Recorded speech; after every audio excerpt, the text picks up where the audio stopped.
Muchas gracias.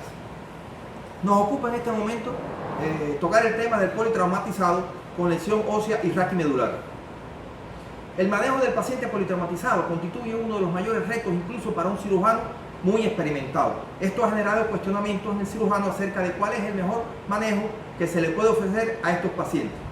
La cirugía del control de daño en el politraumatizado se puso en práctica por primera vez en la Segunda Guerra Mundial, inicialmente con el manejo de las lesiones abdominales.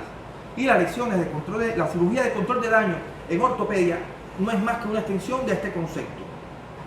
La fractura de las extremidades con hemorragia debe ser asociada a las lesiones de tejidos blandos. La lesión inicial por lo general condiciona una respuesta inflamatoria local con aumento de citoquinas proinflamatorias que condicionan o correlacionan con el grado de lesión tisular y lesión ósea, que traen un daño microvascular con adherencia de leucocitos polimorfos nucleares y los vasos sanguíneos con liberación de radiculares libres y proteasas, lo que provoca extravasación que constituye uno de los factores relacionados con el síndrome de difusión orgánica múltiple. Por lo general, no todas las lesiones generan las mismas complicaciones. En cuanto a las lesiones óseas, las fracturas del fémur ocupan el primer lugar en cuanto a los problemas asociados a complicaciones sistémicas, con índice de mortalidad muy elevado fundamentalmente en las fracturas bilaterales de fémur, hasta un 16% de los pacientes, disminuyendo un 4% cuando la lesión es unilateral. En cambio, las lesiones de los miembros superiores y las lesiones de la extremidad inferior de la tibia, los daños son mucho menores. Las lesiones musculoesqueléticas pueden ser vitales, funcionales o lesiones simples. Las lesiones vitales se producen fundamentalmente en las fracturas de pelvis, en las fracturas de fémur, que son las de mayor riesgo para la vida del paciente. Las lesiones funcionales se ven fundamentalmente en las lesiones articulares, fundamentalmente el codo, la rodilla, la cadera y el tobillo, que en los politraumatizados deja por lo general afecciones funcionales. Y bueno, las lesiones simples pues no traen compromiso para la vida, son lesiones que se resuelven en el momento. ¿Cómo manejamos un paciente politraumatizado con lesión de óseo? Bueno, lo primero es tener en cuenta la condición clínica del paciente. Si es un paciente estable, bueno, es un cuidado total temprano del paciente. Si es un paciente estable, pero que una condición, una lesión de la extremidad provoca una inestabilidad en el paciente, pues bueno, lo primero que hay que llevar a cabo es la lesión del control de daño. Y cuando el paciente está en el borderline, pues cuidado temprano antes que otra cosa. ¿Cómo llevamos a cabo un control de daño? Bueno, el control de daño tiene 3 estadios. El estadio 1 es la estabilización temprana del paciente con un fijador externo. El estadio 2 no es más que la optimización de las condiciones del paciente, quiere decir el paciente en una unidad de cuidados progresivos. Y ya el estadio 3 no es más que la estabilidad o la estabilización definitiva de las fracturas después del 4.º día. ¿Por qué el 4.º día? Porque los primeros 4 días, como habíamos hablado anteriormente, hay lesiones sistémicas, vasculares no hay una buena estabilidad hemodinámica del paciente, y se dice que en estos primeros, lo que usted no puede hacer en las primeras 24 horas, usted debe esperar entre el 4.º y el 10.º día para llevar a cabo la estabilización definitiva, porque en estos primeros 4 días las complicaciones del paciente quirúrgico son muy elevadas. La prioridad en la atención de las lesiones, bueno, la prioridad número 1 son las hemorragias.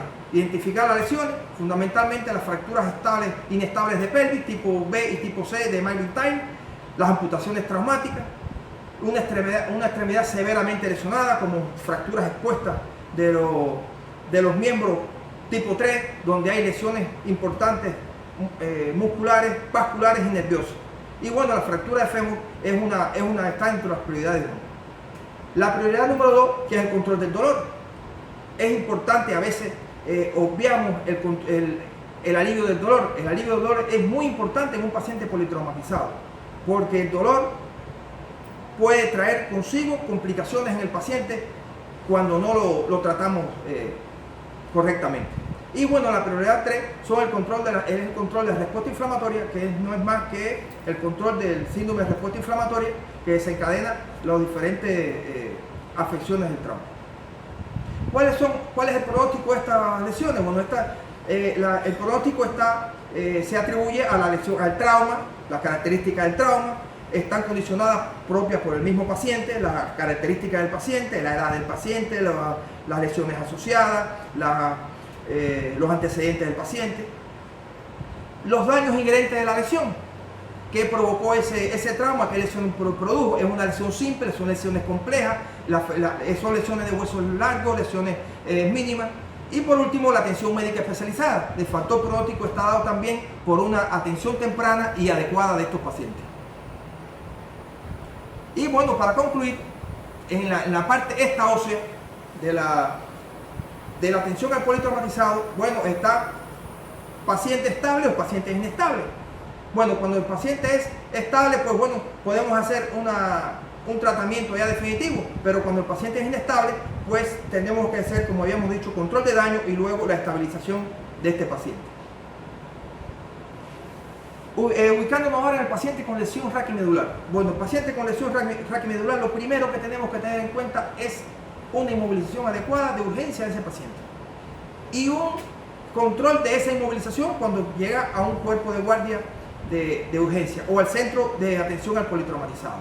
Tener en cuenta, este trauma raquimedular tiene daño neurológico o no tiene daño neurológico.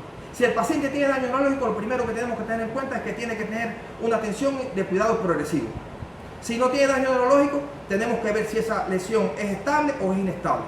El paciente con daño neurológico, debemos hacer el tratamiento con metilprednisolona, el ciclo de metilprednisolona, poniendo 30 miligramos por kilo en bolo en el primer momento y después de 5,4 miligramos por kilo en las próximas 23 horas. Si el daño medular es completo, bueno, que estemos seguros que el daño medular es completo, el tratamiento quirúrgico debe ser urgente, no tiene por qué ser urgente, pero tampoco debe ser tardío. Si el daño medular es incompleto o es un daño progresivo, sí, el tratamiento es de urgencia, aunque no tiene por qué ser de inmediato, porque todavía no hay estudio que hable, un estudio serio o un estudio metaanálisis que nos diga que operando de inmediato al paciente, las lesiones, los resultados son mucho mejores. Y si el paciente no tiene daño neurológico, bueno, pues entonces el tratamiento definitivo en el momento adecuado.